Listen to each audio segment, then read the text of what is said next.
Ladies and gentlemen, the President of the Russian Federation, Vladimir Putin.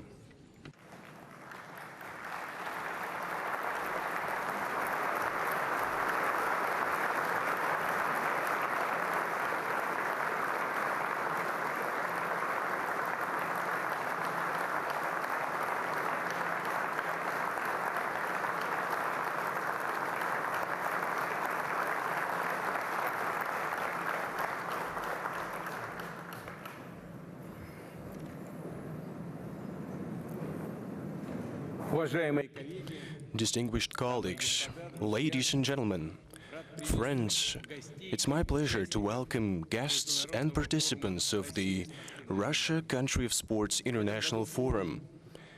This year, the forum is hosted by Samara, one of the most beautiful and authentic cities of the Volga region. It is famous for its accomplishments and traditions, including the ones in the realm of sports. Many athletes, whose names are now part of the world sports history, are natives of the Samara region. And of course, a glorious chapter of the sports history was the year 2018, when the city was hosting the FIFA World Cup matches. And they were organized right here in the Samara Arena, the main platform of our forum, that has for many years been a meeting point of like-minded people, people who are committed to the sports ideals and its values. These values, your readiness to cooperate and engage in dialogue, unity in reaching goals, is reflected in the topic of the current forum, Sports for the Future, Winning Together.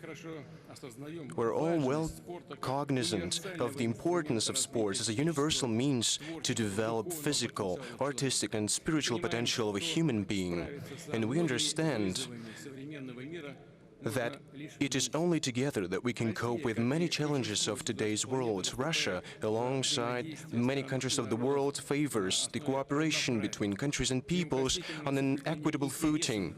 It favors scrupulous respect for mutual interests and respect of national cultures. The mission of sport is to build bridges between people, to bring them together. That's the noble mission, one of the core purposes of international sports organizations. In this regard, I'd like to thank our partners and those who have recently made a decision, a balanced, a just one, to restore the rights of the Russian Paralympic Committee.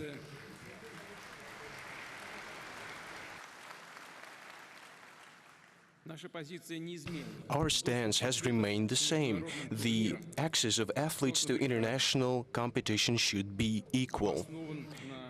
It must be based on their athletic merit. Sports must be not politicized. And for Russia, it's not just lip service. In the course of preparing and holding competitions of any level, we've always received envoys of international sports associations, committees and federations with hospitality. We have created all conditions for athletes who, in fair competition and through their tremendous efforts, have earned the right to represent their home country.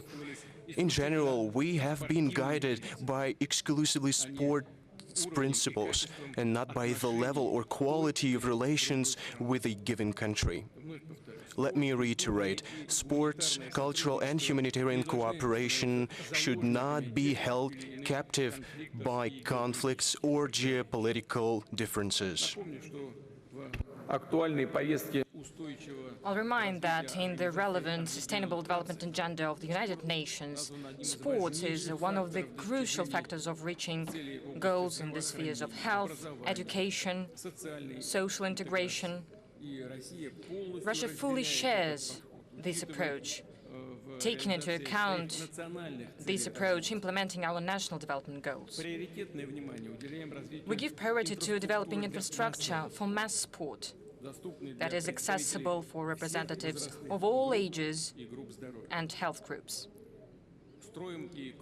We build both big stadiums, sports centers, and small facilities for everyday exercises in schools, universities, parks, yards. Now Russia has more than 370,000 sports facilities. And of course, we're not going to stop building them. We'll go forward. In development of sports, information technologies play a very important role. And along classic sports disciplines, new sports are becoming more popular, like digital sport, cyber sports disciplines. In this sphere, we also work actively, and we are ready to share our experience. We will keep giving special attention to engaging children and teenagers in sports, because values and sidelines laid in a person in a young age very often determine their whole adult life. Sports and physical culture are always a path to success. Dear friends, I wish you fruitful work and all the best. Thank you for being here today. Thank you for your attention. Thank you.